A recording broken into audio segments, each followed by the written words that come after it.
Segunda carta de Paulo aos Coríntios, capítulo número 6, do versículo 14 ao versículo 18.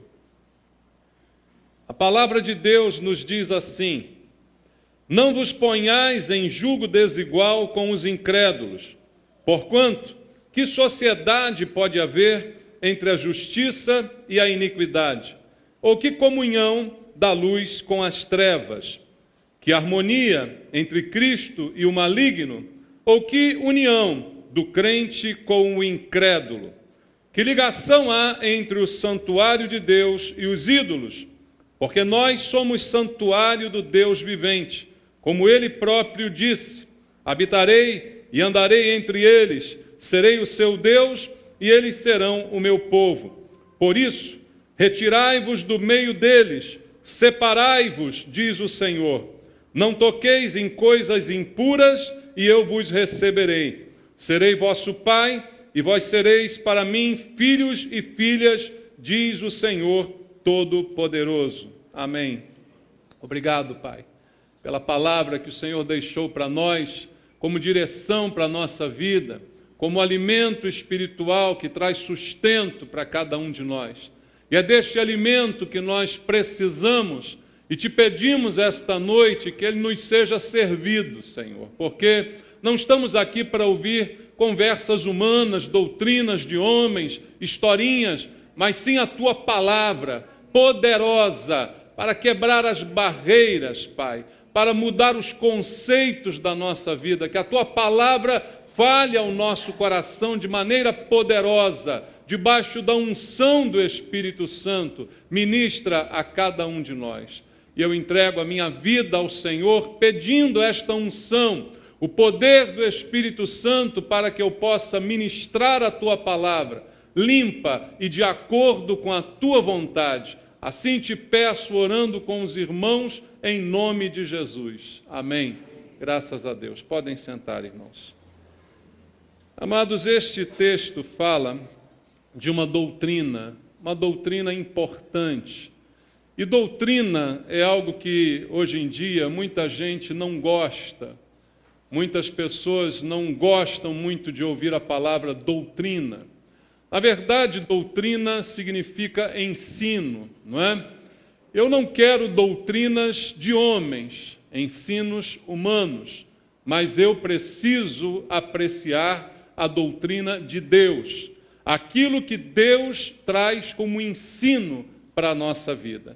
E esse texto fala de uma doutrina cristã, ou seja, de um ensino de Deus para os cristãos, que é, como todo ensino de Deus, muito importante.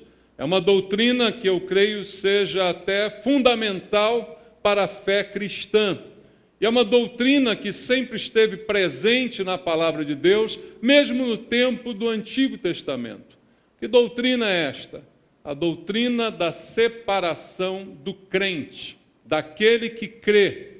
Ele deve se separar. Mas se separar de quê? O próprio texto explica. E o contexto bíblico que nós podemos encontrar na palavra de Deus, em várias outras passagens, diz para nós do que nós devemos nos separar. E, na verdade, quando falamos de santidade, o termo santo significa separado.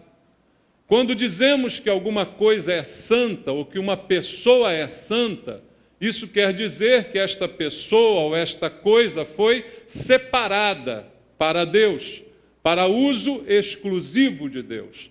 Então, quando falamos de santidade, que é algo que Deus requer, a Bíblia é clara ao afirmar isto: sejam santos como eu sou santo, diz o Senhor. Na verdade, o que Deus diz com santidade é que nós devemos nos separar de tudo aquilo que é contrário a Deus, de tudo aquilo que nos afasta de Deus e de tudo aquilo que se opõe a Deus. Essa é a doutrina que a palavra de Deus nos ensina em muitos momentos aqui na Bíblia Sagrada, não é? Então, Deus requer de nós santificação, que na verdade significa separação. Agora, hoje em dia, mais do que antigamente até, isso se torna muito necessário, não é, irmãos? Por quê? Porque hoje a diferença entre o crente e o incrédulo tem diminuído a cada dia. A distância entre ambos tem diminuído a cada dia. E por que esse assunto é tão importante em todas as épocas, e ainda mais agora, nesse período que nós acabamos de passar, não é? Acabamos de passar pelo carnaval. Você viu o carnaval? Mas você sabia que era carnaval. Você entrou no Facebook esses dias? Olha, passeando pelo Facebook, a gente tem uma série de surpresas relativas ao carnaval. Nós encontramos irmãos fantasiados, nós encontramos filhos de irmãos nos bailezinhos de carnaval, nós encontramos um monte de coisa. E a pergunta que não quer calar é: aonde está a doutrina da separação? No meu entender, está na Bíblia. Só que alguns irmãos não gostam muito da Bíblia na sua totalidade. Nós preferimos a Bíblia naquilo que ela nos agrada, naquilo que ela nos fortalece, mas naquilo que ela nos acusa, nós gostamos de deixar de lado. Só que a Bíblia diz que toda a Escritura é inspirada por Deus e é útil para o ensino. Então eu não posso tirar nenhuma parte da Escritura. E essa doutrina, ela é importante, ela é bíblica e ela é eterna, como todas as doutrinas de Deus, não é, irmãos? E cada vez mais, atualmente, inclusive, como eu disse, se faz necessária essa doutrina. Porque as pessoas começam a esquecer de que Deus exige de nós esta separação. E a gente precisa encontrar um ponto de equilíbrio nisso, irmãos. Eu reconheço que alguns, e talvez alguns cristãos e até algumas igrejas, cometem alguns exageros com relação a essa doutrina. Pregam uma separação até de coisas que não são necessariamente ruins ou pecaminosas. Então exageram no conceito, talvez até com medo de errar, são até mais abrangentes do que a própria palavra de Deus indica. Mas, por outro lado, há outros que são completamente alheios ao que está escrito aqui. E se misturam mesmo, e para valer, irmãos. Então, vamos olhar para a Bíblia e vamos entender o que Deus quer nos falar aqui. Irmãos, cada vez mais o mundo tem se tornado religioso. Você sabia disso? As religiões estão proliferando em abundância. Cada dia surge uma religião nova. Cada dia surge um grupo novo. Então o mundo está se tornando religioso. E a igreja? Infelizmente, a igreja está se tornando mundana. O mundo se torna religioso e a igreja se torna mundana. A religião do mundo não leva a nada, nós sabemos. Mas, em compensação, a mundanização da igreja leva a uma doença grave e séria para o corpo de Cristo. E isso é uma coisa muito perigosa, porque a gente acaba quase confundindo o que é igreja e o que é mundo. Não sabemos mais diferenciar, por falta do cuidado com a palavra de Deus, e inclusive em relação a esta doutrina, não é? Tem algumas pessoas que defendem a tese de que nós devemos nos misturar com as pessoas do mundo, no intuito de ganhá-las para Cristo, né? Usam até alguns textos, por exemplo, o apóstolo Paulo declara que ele se fez de tudo para com todos para ganhar alguns, né? A declaração do apóstolo Paulo, ela é importante. Alguns dizem isso: não, a gente tem que sair por aí, se misturar mesmo com as pessoas, e de repente até nos vestir como elas, e nos comportar como elas, para que a gente possa ganhá-las. Há um ditado que diz: em Roma, haja como os romanos, não é? É um ditado aí que é conhecido. Mas será que isso é verdade, biblicamente falando, irmãos? Será que é esse o comportamento que nós devemos ter? Vamos pensar um pouquinho nisso. Será que eu preciso me jogar num poço para salvar alguém que está no fundo do poço? Não é mais fácil lançar uma corda? Não é mais fácil lançar algum instrumento que sirva para eu puxá-la de lá, sem que eu precise mergulhar no mesmo poço em que ela está? Quando o apóstolo Paulo falou sobre isso, ele falou porque ele viajou para muitos lugares, esteve diante de muitas culturas diferentes, e em todo o tempo ele pregou a palavra de Deus nessas culturas. Então ele se misturou no bom sentido, levando a Bíblia, levando a palavra a todos, mas jamais adulterando a palavra, jamais mudando a sua forma de ser e de agir, jamais se fantasiando de algo que ele não era e querendo então com isso ganhar alguém. Não foi dessa forma que ele fez. A prática bíblica mostra para a gente que não foi assim que ele realizou a sua obra, não é? Então, eu acredito que a gente devia, ao invés de pular no poço, tentar tirar as pessoas do poço. Mas para isso é necessário entender a doutrina da separação. Porque eu só consigo ganhar alguém no bom sentido se eu for diferente dessa pessoa. Eu não vou ganhar ninguém sendo igual, entende? Como eu vou pregar uma alternativa se ela não vê em mim algo alternativo? Se ela vê em mim exatamente o que ela vê nela própria, como se olhasse num espelho.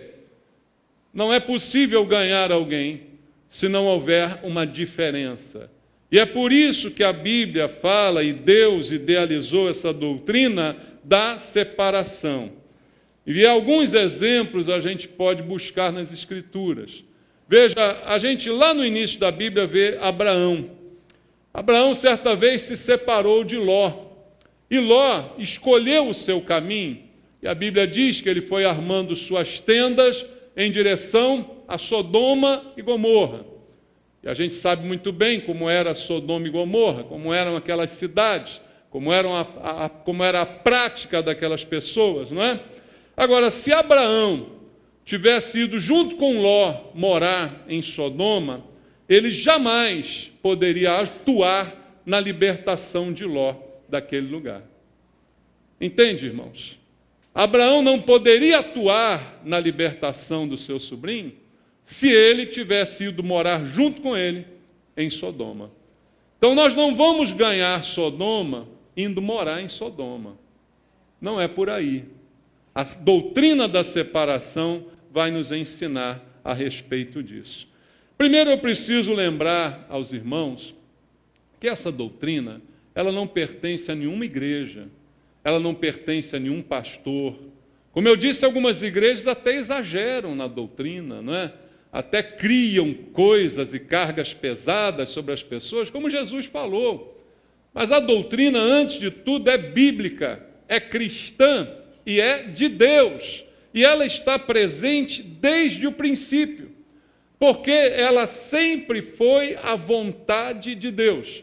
Que o povo que ele escolheu, e veja, Deus no início já escolhe um povo, ao escolher ele separa para ele. A escolha de Deus implica nesta separação. Quando Deus escolhe alguém, como que eu faço? Quando eu escolho, eu separo. Você já escolheu arroz? As mulheres aqui, me ajudam. Já escolheu?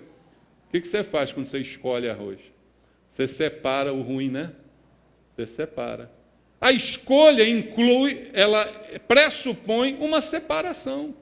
Então, desde o início, Deus escolheu. Deus escolheu Noé, o separou de uma geração pecaminosa. Deus escolheu Abraão, o separou da sua terra, da sua parentela. Deus separa. Ele tira a pessoa do meio onde ela está, para que ela se aproxime dele. Essa é a doutrina bíblica e é assim desde o início. Leia comigo Hebreus 11, nós lemos outro dia esse texto aqui. Ele é muito ilustrativo, a galeria dos heróis da fé, assim ela é conhecida, não é? Hebreus capítulo 11, versículo 8. Olha o que diz. Pela fé, Abraão, quando chamado, o que ele fez? Obedeceu, a fim de ir para um lugar que devia receber por herança e partiu sem saber aonde ia. Abraão saiu da sua terra, da sua parentela, para um lugar que ele nem sabia onde era, atendendo ao chamado de Deus, à escolha de Deus, ele simplesmente obedeceu. Não era confortável. Talvez mais confortável fosse ficar na sua terra. Mais confortável fosse ficar perto dos seus parentes. Porque Deus não me abençoa aqui onde eu estou, né? No lugar onde eu vivo, cercado das pessoas em que eu estou. Por que eu tenho que sair disso aí? É a doutrina da separação. A quem Deus escolhe, ele tira do meio onde ela está. E ele leva para um novo lugar. E Abraão nem sabia para que lugar ele iria a partir daquele momento. Ainda no capítulo 11 de Hebreus, versículo 24 a 26, diz assim: pela fé, Moisés, quando já homem feito, recusou ser chamado filho da filha de Faraó, preferindo ser maltratado junto com o povo de Deus, a usufruir prazeres transitórios do pecado, porquanto considerou o opróbrio de Cristo por maiores riquezas do que os tesouros do Egito, porque contemplava o galardão. Moisés recusa ser chamado de neto de Faraó e escolhe as aflições do povo de Deus. Ele deixa de ser o netinho criado na casa de Faraó e vai sofrer junto com o povo de Deus. Por quê? A Bíblia diz que ele faz uma opção, ele deixa de lado os prazeres transitórios do pecado. O pecado, irmãos, ele sempre vai, a princípio, trazer prazer. Pecado que não traz prazer nem é pecado, irmão, porque não é possível. Ninguém ia praticá-lo, né? Ninguém ia querê-lo. O que atrai no pecado é o prazer que ele dá. É o benefício que ele traz, a princípio, né? É o sentimento que a pessoa desfruta ao fazê-lo, ao praticá-lo. Só que a Bíblia diz que ele é transitório. É só por um tempo, é só por um período. Então Moisés, inspirado por Deus, chamado por Deus, ele percebe que é melhor sofrer com Deus do que longe de Deus ter prazeres temporários. Mas é uma escolha. Quando eu preguei esse texto aqui, eu disse aos irmãos que não daria para Moisés ter o melhor dos dois mundos. Não, eu continuo sendo neto de Faraó e ao mesmo tempo libertador do povo no Egito. Não seria ótimo isso? Fala sério. Seria maravilhoso, não seria? Para Moisés. Eu continuo na casa de Faraó, eu continuo comendo do bem do melhor, eu continuo com toda a herança de Faraó, mas eu também, ao mesmo tempo, vou ser usado por Deus. Não funciona desse jeito, irmãos. Há uma escolha. E a escolha aponta para a doutrina da separação, que é proposta por Deus, que é ordenada por Deus. E quem obedece precisa fazer, precisa agir, não é? O povo de Deus, ele sempre foi um povo separado. E quando o povo de Deus quebrou esta doutrina, quebrou este princípio, as consequências foram sempre terríveis, irmãos. Atente para isso. Não é o pastor Maurício, nem a Igreja Nova Vida São Cristóvão que está trazendo uma doutrina nova. Essa doutrina é bíblica e ela existe desde que o mundo é mundo, desde a primeira escolha de Deus. Ela existe e ela traz prejuízo quando ela é quebrada. Na história de Israel, você vai ver isso o tempo todo. Toda vez que Israel quebrava o princípio da separação e se misturava com outros povos, consequência, problema, morte, doença, enfermidade, uma série de coisas aconteciam. Irmão, se é um princípio, você acha que isso vai mudar com o passar do tempo? Ah, não, Deus agora é outro. O Deus do Novo Testamento é diferente do Deus. Que isso, meu irmão? Deus é o mesmo. Os princípios de Deus são eternos. O que Deus acha ruim numa época é ruim para o resto da vida. O que Deus acha bom numa época é bom para o resto da vida. Então, esse princípio é eterno. Não vai mudar nem vai caducar. E toda vez que ele é quebrado, o prejuízo vai vir em seguida e não há como negociar. Veja comigo Números. Lá atrás, no povo de Israel, ainda no início. Preguei também outro dia aqui um texto que falava de Balaão. E aqui está o que fez Balaão porque não conseguiu amaldiçoar Israel. Como ele não podia amaldiçoar, ele deu um outro jeito. Números 31, versículo 15 e versículo 16. Está escrito assim: Disse-lhes Moisés: Deixaste viver todas as mulheres? Eis que estas, por conselho de quem? Balaão, olha o homem aí, dando conselho para as mulheres. Fizeram prevaricar os filhos de Israel contra o Senhor, no caso de Peor, pelo que houve a praga entre a congregação do Senhor. O que é esta prevaricação sugerida por Balaão?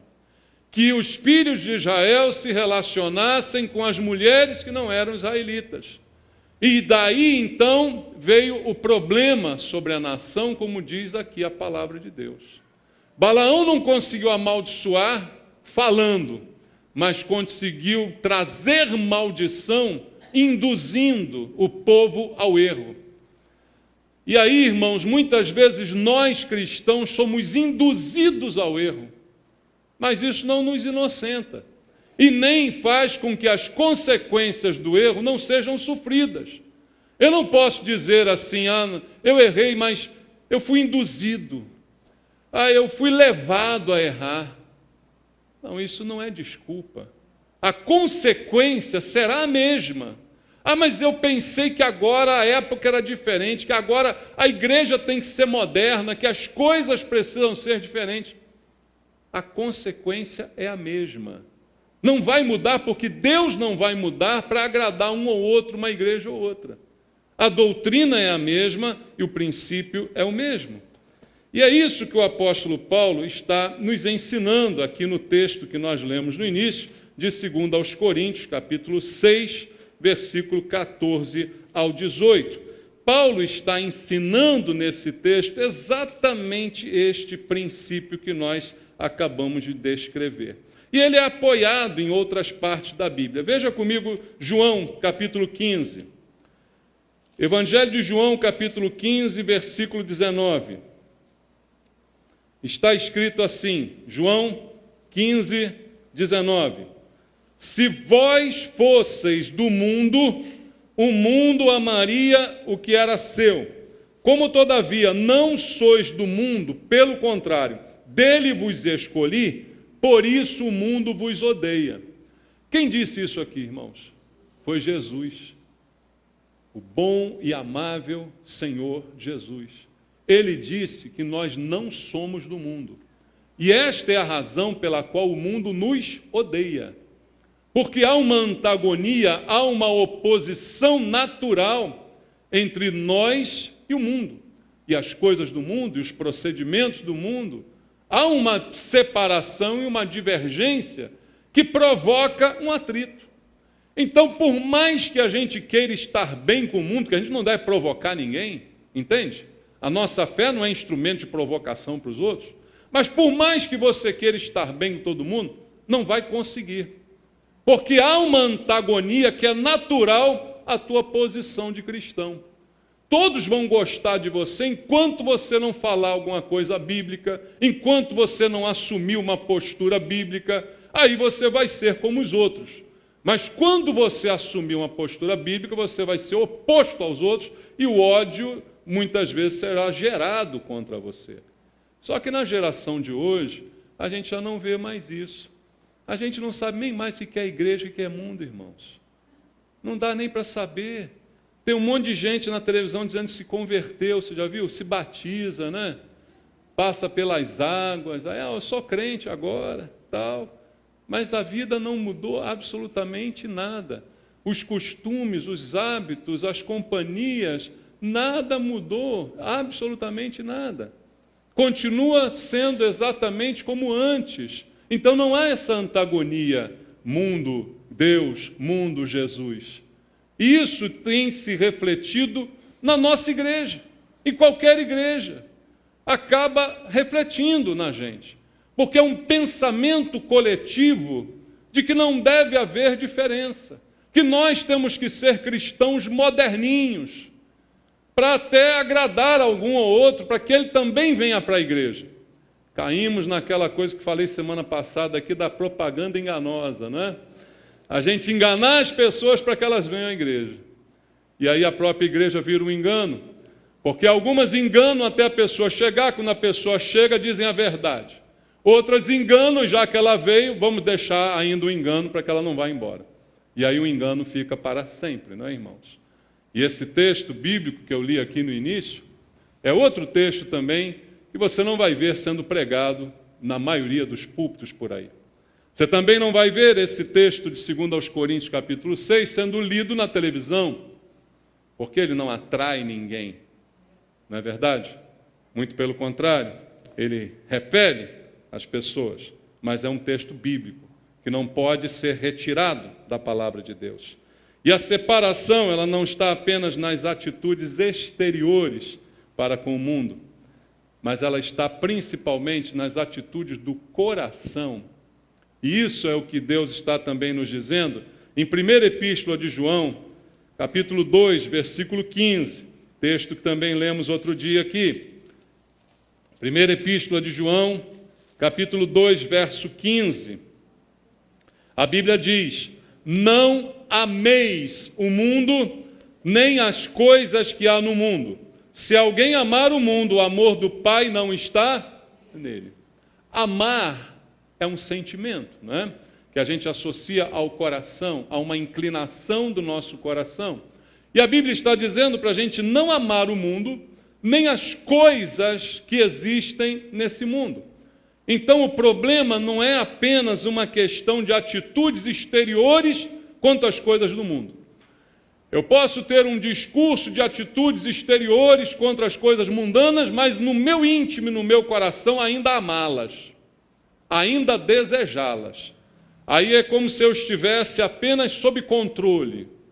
Liberdade vigiada. Sabe como é que é? Você está ali preso na camisa de força. Aí você é muito comportado. Na camisa de força você é uma bênção. Agora tira a camisa de força de você. Você vira um bicho. Não é, irmãos? Então a questão bíblica quanto a isso é a questão interior do coração. O que ganha o seu coração? Aonde você coloca o seu coração? A Bíblia diz: aonde estiver o seu coração, ali estará o seu tesouro. Está no mundo o nosso tesouro? Está em alguma coisa do mundo? Se está, nós estamos em grande problema, irmãos. E o problema é exatamente esse coração, que muita gente gosta das coisas do mundo. E como você gosta, você deseja. Toda vez que você gosta de alguma coisa, a consequência natural é você desejar essa coisa.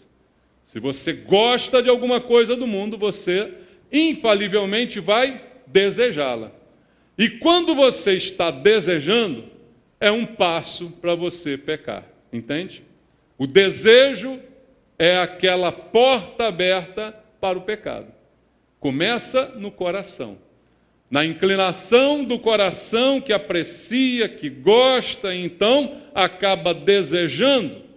E se deseja, já a verdade já está misturada.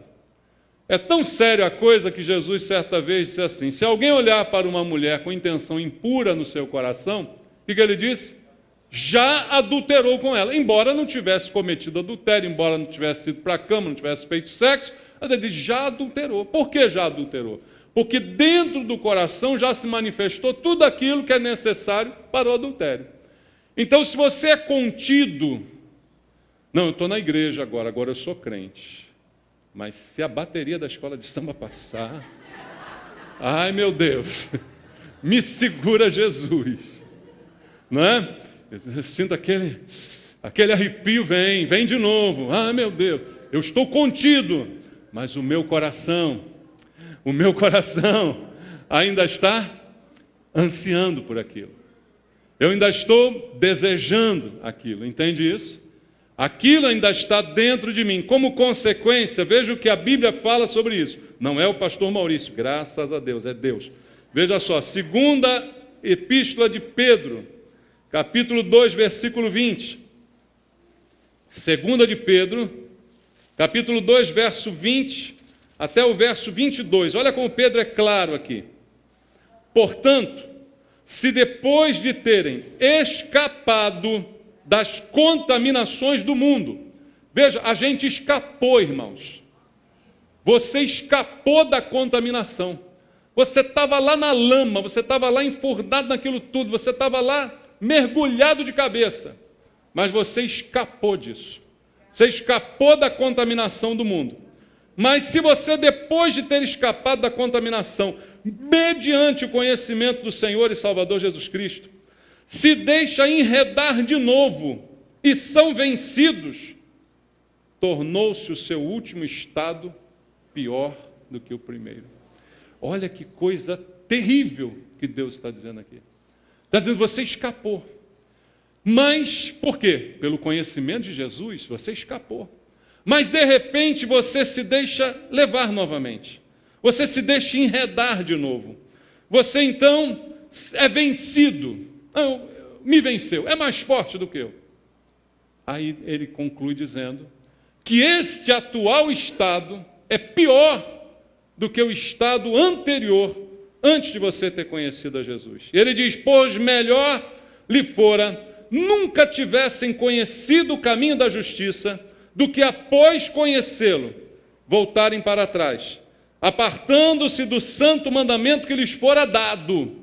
Aí olha como Pedro compara essas pessoas. Com eles aconteceu o que diz certo adágio verdadeiro. O cão voltou ao seu próprio vômito. A porca lavada voltou ao revolver-se no lamaçal. É assim que Pedro trata essa natureza não transformada. Ele diz, é pior. Então aquilo que você diz, agora sou convertido, agora e tal. Mas se essas coisas ainda estiverem no teu coração, você vai desejá-las. E do desejo para consumação é um passo. E aí nesse momento, Pedro diz, era melhor você nem ter se convertido. Porque é como se você fosse um cão que volta ao vômito e come de novo aquele vômito. Ninguém gosta, né? Ô, pastor, que nojo deu agora, hein? Mas é assim mesmo que a Bíblia está dizendo. É como se você fosse uma porca que tomou um banho. Botaram um lacinho em você, perfuminho francês em você. Linda você estava, mas como você é porca, você não pode ver uma lama, você se atira nela. Mesmo limpinha, com um lacinho, é uma porca, a porca gosta disso. Então Pedro diz, é como uma porca que volta, lavada, que volta a revolver-se na lama. Veja como é sério essa doutrina que o Senhor está aqui nos ensinando. E veja mais, Tiago capítulo 4, verso 4, um pouquinho antes aí, Tiago 4, 4. Deus diz assim, infiéis, não compreendeis que a amizade do mundo é inimiga de Deus? Aquele, pois, que quiser ser amigo do mundo, constitui-se em quê? Inimigo de Deus. Veja que não há negócio, irmãos.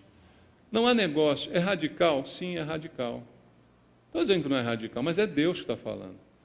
Não é uma igreja que está inventando, não é uma doutrina que está sendo criada por algum homem, é Deus que está trazendo isso para nós, irmãos. Então é algo que eu preciso, no mínimo, considerar, respeitar, analisar a minha vida diante daquilo que está sendo dito aqui. E aí não são propriamente, como eu disse, as ações, mas o problema está nos desejos, nos pensamentos, nas ambições. O que eu desejo acaba acontecendo. O que me atrai acaba me fazendo desejar, que acaba me fazendo cair. Então, não só na ação, não se preocupe apenas com a ação, não se conforte apenas em dizer, não, eu estou controlado. Irmão, quem é controlado é quem usa camisa de força, quem toma aquele tarja preta que controla você. Mas se parar de tomar, se acabar a camisa de força, você é a porca que volta correndo para a lama? É o cão que volta correndo para comer o vômito de novo? É disso que Deus está falando e que nós precisamos pensar e pensar muito bem. E aí a nossa vida como cristãos. Estamos na igreja, frequentamos aos domingos, frequentamos às quartas-feiras, ouvimos a palavra, estamos aqui. Mas no resto da vida, no resto da semana, aonde nós estamos? Aonde você vai estar amanhã de manhã? Eu estarei no meu trabalho. Você vai estar aonde? Provavelmente, se você trabalha, vai estar no seu trabalho. Se você estuda, vai estar no seu colégio. Pode ser que amanhã ainda esteja aí no feriado prolongado. Mas você vai. Durante a semana, você vai estar em algum outro lugar que não é a igreja. fora do domingo, fora da quarta, da sexta, você vai estar em algum outro lugar que não é a igreja. E aí, nesses momentos, o que ocupa o teu coração? O que provoca desejos no teu coração? Essa é a grande questão aqui. E há um exemplo que eu acho interessante. O que você pensaria de uma mulher, desculpe as mulheres, mas eu vou usar vocês como exemplo. Pode inverter também, botar o homem, dá a mesma coisa. Mas o exemplo talvez fique mais interessante com a mulher. Uma mulher que passa os domingos com o seu marido, mas os outros dias da semana ela sai cada dia com um homem diferente. O que você acharia dessa mulher? E se essa mulher fomos nós? Aos domingos, Senhor, opa, é dia do Senhor. Alguém inventou essa balela, né? Que domingo é dia do Senhor. Não, domingo eu estou lá. E o resto da semana? O resto da semana é com os meus desejos, com os meus anseios, né? Com as coisas do mundo que eu gosto, com tudo aquilo que me atrai.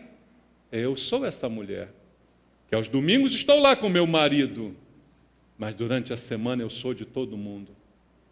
Essa é a porca lavada, irmãos. Esse é o cão que volta ao vômito. E isso pode ser que sejamos nós, se não cuidarmos e não atentarmos para essa realidade. Porque é assim que muitos de nós têm vivido.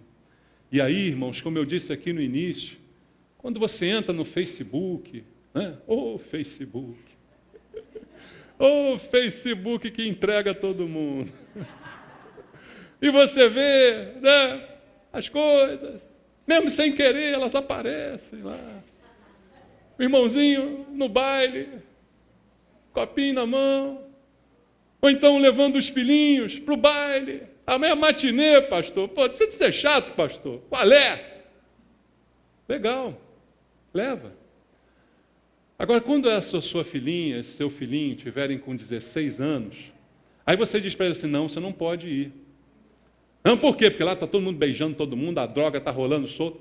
Mas que moral você tem para dizer isso para ele? Se com 3 anos, com 2 anos, você fantasiou, ele levou ele para o baile. Ele vai achar, no mínimo, que você é louco, é um idiota, que é incoerente com aquilo que você faz. Porque quando ele é pequenininho, ele pode ir para o baile, pode ir lá, botar a fantasia do pirata, pode, né, rodar lisca, beleza. Agora, quando tiver com 14, 15, 16, você diz, não, agora você não vai, não. Não funciona, irmãos. Separação é separação. É sempre. É sério. É para a vida toda. É até a morte. É até o final. Então, é questão de coerência. É coerência. Eu estou falando isso para o seu bem. Porque eu não quero ver amanhã ou depois você perder os seus filhos, você perder os seus netos, não é?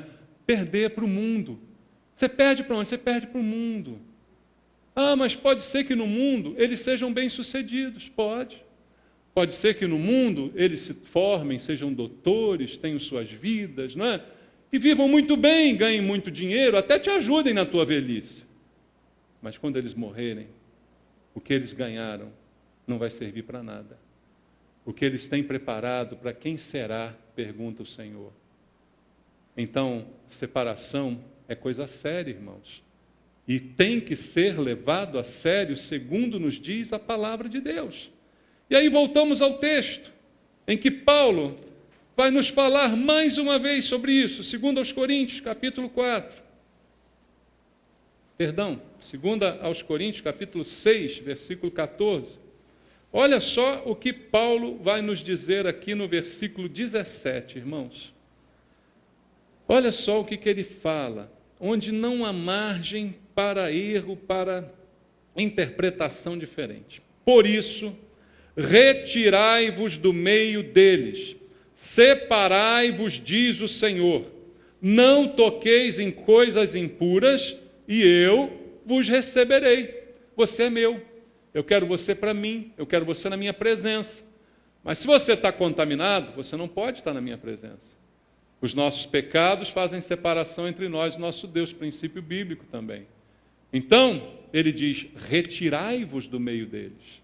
Não é legal. Ah, vamos resolver isso, pastor?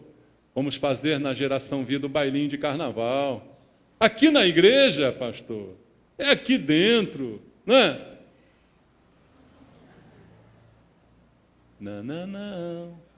Não vamos não.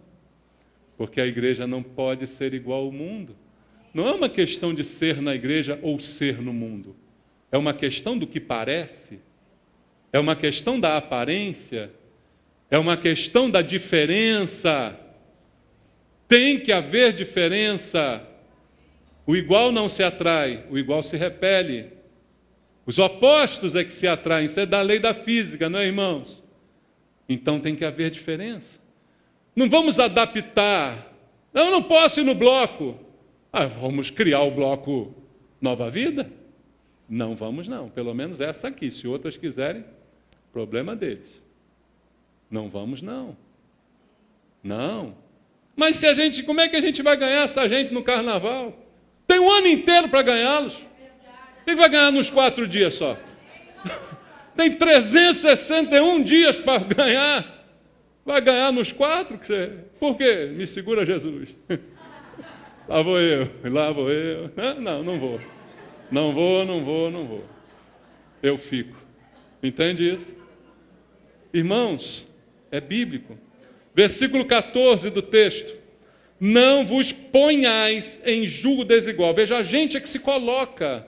Não se ponha com os incrédulos. Porquanto, ele pergunta, que sociedade pode haver entre a justiça e a iniquidade?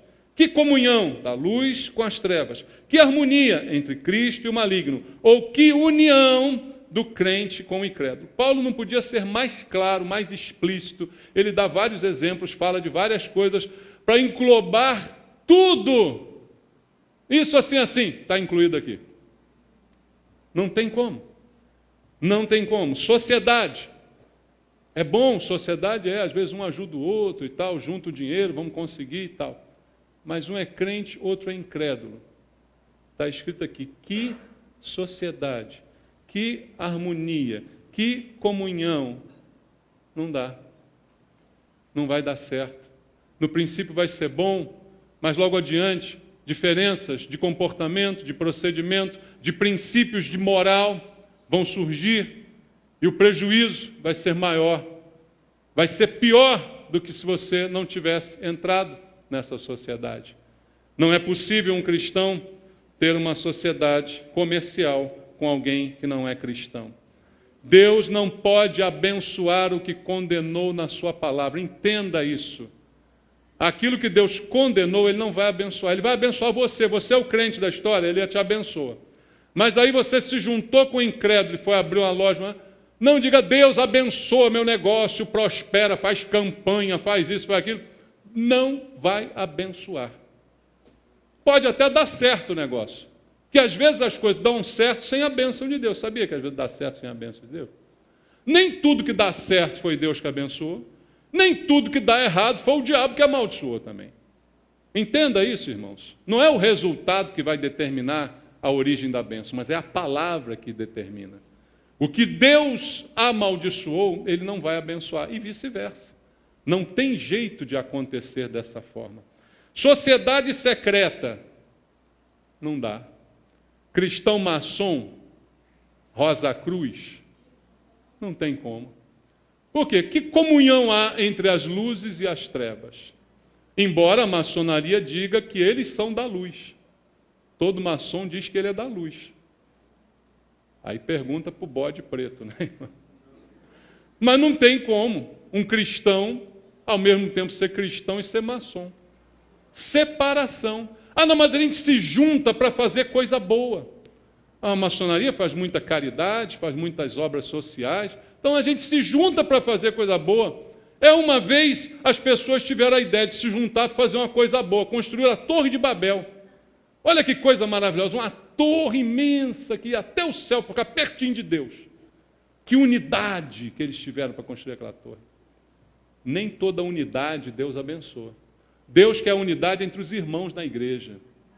Agora, com os incrédulos, ou então unidade para fazer coisa errada, Deus não abençoa, não. A torre foi derrubada e os irmãos, os construtores foram todos espalhados, irmãos, e as línguas confundidas por causa disso. Então não há sociedade secreta. Eu não posso frequentar um lugar onde é proibido falar de Jesus.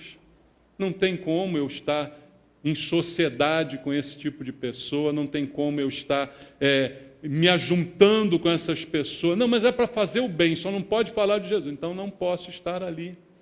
Não tem como isso ser para mim. E aí o que vão perguntar, a pergunta que não quer calar, e casar, pode? Responde para mim, por favor, que eu estou cansado. Namorar. Você quer? Quer, é problema teu. Que se dane. Tá bom assim? Você quer. Fazer o quê? Quando alguém quer, não tem jeito, né, irmão? A pessoa quer. Só não peça para Deus abençoar o que Ele não vai abençoar. Entende? Então esse é um princípio interessante. Casar com quem não é do Senhor é um perigo. Você pode fazer? Pode. Você pode fazer tudo. Agora vai sofrer as consequências. As consequências serão terríveis. 1 Coríntios 7, 39. Olha como Deus leva isso a fé. Não é o pastor Maurício, não sou eu, não fica com raiva de mim, por favor, não tenho culpa. 1 Coríntios 7, 39. Está escrito, a mulher está ligada enquanto vive o marido. Contudo, se falecer o marido, fica livre para casar com quem quiser. Acabou a frase? Não. Mas somente no Senhor. O que quer dizer? Para arrumar um senhor de idade, é isso? Você lê errado, né? Não, só posso casar com um senhor agora. Um senhor idoso, bem rico. Não. É casar somente no Senhor. Ou seja, com alguém que serve ao Senhor, que está debaixo do senhorio do Senhor.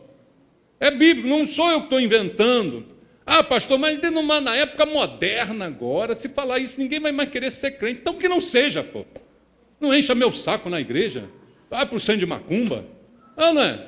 Eu não estou querendo que ninguém seja crente. Estou querendo que você seja convertido. Bem diferente. Crente é quem acredita. Você pode acreditar no que você quiser. Mas o convertido é aquele que mudou radicalmente o seu caminho, a sua direção. Entende?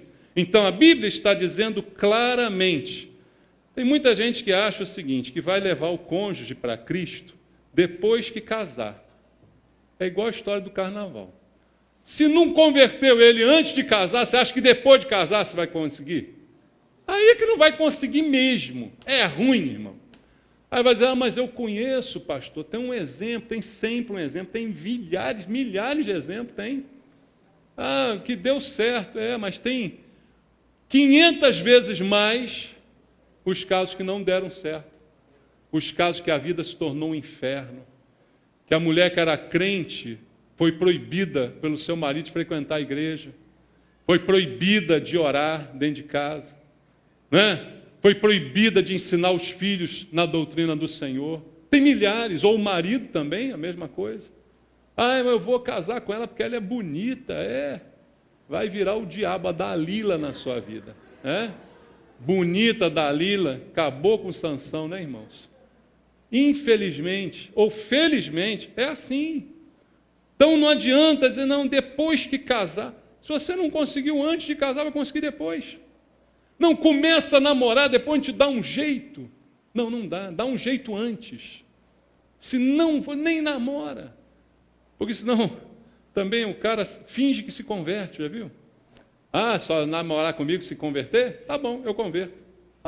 Converter é muito fácil, é só ir para a igreja, ficar aturando o pastor Maurício lá. Tudo que ele disser, eu digo, amém, glória a Deus, levanto no culto. Aí depois que casa, meu amigo, é uma surra por dia em você. Né? Porque fingiu que era crente. Conversão é interior. Deixou de ser a porca lavada? Deixou de ser o cão que gosta de vômito, do próprio vômito? Aí converteu, né, irmãos? Mas se não, está só disfarçando, está só escondendo. Daqui a pouco a lama aparece e ela ou ele pulam dentro da lama. Então, o que eu preciso fazer? Eu preciso somente obedecer.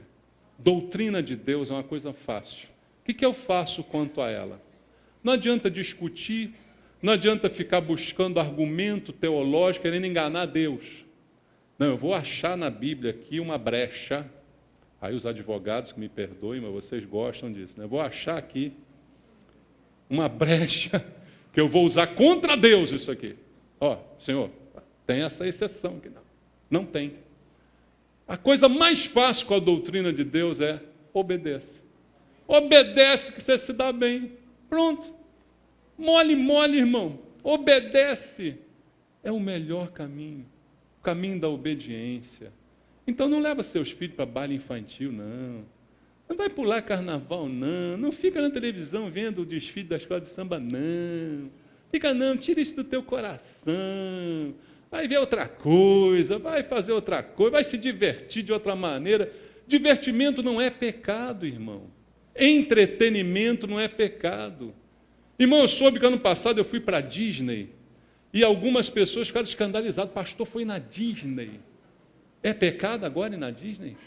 Só porque eu abracei o pica-pau? Tem uma foto minha abraçado ao pica-pau, dando a mão para ele. É pecado abraçar o pica-pau? Não sabia? É. Aí, mas levar os teus filhos para o baile pode, né? Tá certo. Mas o pica-pau, coitado. O Mickey, coitadinho. Minha esposa abraçou o Tico, eu não sei se era o Tico ou era o Teco, mas ela abraçou. Estava lá. E agora? O que vai ser da gente? Não é, irmãos? Vamos pensar nisso, irmãos. Vamos obedecer. Em relação a tudo, em relação a todos os aspectos, a amizade. A amizade, irmão, é uma coisa muito séria. Coleguismo é uma coisa. Você é colega de trabalho, você é colega de faculdade, colega do prédio, colega do vizinho, colega de... Agora, amigo é quem a gente abre o coração, é quem a gente chora quando precisa chorar, é quem a gente ouve o choro também quando precisa consolar. Amigo é muito forte para alguém que não é cristão, eu assim considerar, por causa dessas implicações aqui. Porque eles nunca vão gostar do que um crente gosta. Nunca. Se gostar, tem uma coisa errada, né? O amigo que não é crente, ele vai gostar de quê, irmão? Fala, para onde ele vai te convidar? Qual o programa que ele vai querer fazer contigo? Certamente não vai ser vir aqui na reunião de oração da igreja. Não vai ser vir aqui no culto da família que vai ter dia 7 de março. Não é isso que ele vai te chamar. Entende isso? Então pense em todos os sentidos. Aquilo que crente gosta, louvor, reunião de oração, palavra. Quem não é crente, ojeriza, tem ojeriza sobre essas coisas. Oração, palavra, louvor, dá até arrepio. Não vai dar certo. Entende isso? Você ouviu de Deus essa noite? Porque se não ouvir de Deus, meu irmão, eu não vou conseguir convencer ninguém. Porque uma coisa importante observar, só para a gente terminar. Separação, essa doutrina, ela não pode ser imposta. Tanto que eu posso ter visto irmãos aí levando neto, levando filho. Eu não vou chamar ninguém, mas sai da igreja, some. Não vou fazer isso. Por quê? Porque isso não é imposto. Isso é resultado natural de uma transformação interior do coração. Se não transformar o coração, não adianta querer transformar a atitude. Porque senão a pessoa vai resolver o problema seguinte: não ponho mais no Facebook. Pronto. Resolvidos estão os meus problemas. Concorda? É só resolver assim. Não coloco mais nada no Facebook. Aí o pastor não fica sabendo. Mas mudou alguma coisa? Não mudou nada. Entende? Então, se não for algo do coração, não pode ser de outra maneira. Quem está apaixonado por Cristo, só tem lugar para Ele no coração, entende? Só tem lugar para Ele. E a gente só gosta de andar com Ele. Não gosta de andar com outras companhias. É essa a questão. Que você possa consultar o teu coração essa noite. Para saber o que está dentro dele, o que está tomando completamente esse coração. Amém? Vamos louvar? Vamos orar. Vamos louvar o Senhor. Graças a Deus.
coração agora e ver para onde ele está inclinado. Esse louvor diz: se o meu corpo errar o caminho, o meu coração clamará. Veja, se o coração está com Deus, o corpo volta para o caminho. Agora, se o coração está desviado, irmão, aí vai corpo, vai tudo, não tem volta. Mas se o teu coração estiver em Deus, Ele vai guiar você, o Senhor vai conduzir você, vai transformar dia a dia a sua vida nesse processo de santificação, de separação, te ensinando dia a dia. O ruim não é a gente fazer uma coisa errada. O ruim é a gente saber e fazer errado. Às vezes a gente vai errado porque não sabe, faz errado porque não conhecia. Mas quando a gente sabe e faz errado, aí se torna pior. Vamos orar e pedir a Deus: Senhor, fala ao nosso coração essa noite. Ministra, Senhor, a nós, para que possamos sondar o coração e examinar. Há alguma coisa aqui, Pai, que tem me afastado do Senhor, que tem me feito desejar aquilo que eu não devo desejar, que tem me atraído de alguma maneira. Pai, fala ao nosso coração, pelo Espírito Santo, revela a nós a Tua vontade. Revela, Senhor, a cada um de nós, aonde temos errado, no que temos nos afastado do Senhor e nos aproximado do mundo. Nos ensina a nos separar desse mundo, Pai, cada dia mais, cada vez mais. Ensina-nos os limites, Pai. Ensina a cada um de nós, eu te peço. Fala, Senhor, ao coração dos meus irmãos. Ministra sobre a vida de cada um de nós, para que possamos viver de acordo com a Tua vontade, fazendo sempre o que te agrada. Assim, eu te peço por meus irmãos, pela igreja, os abençoando em nome de Jesus. Amém. Que Deus te abençoe, meu irmão. Louve ao Senhor.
Jesus. Recebe o nosso culto, Senhor. Glória ao teu nome, Pai. Aleluia. Deus é bom, irmãos.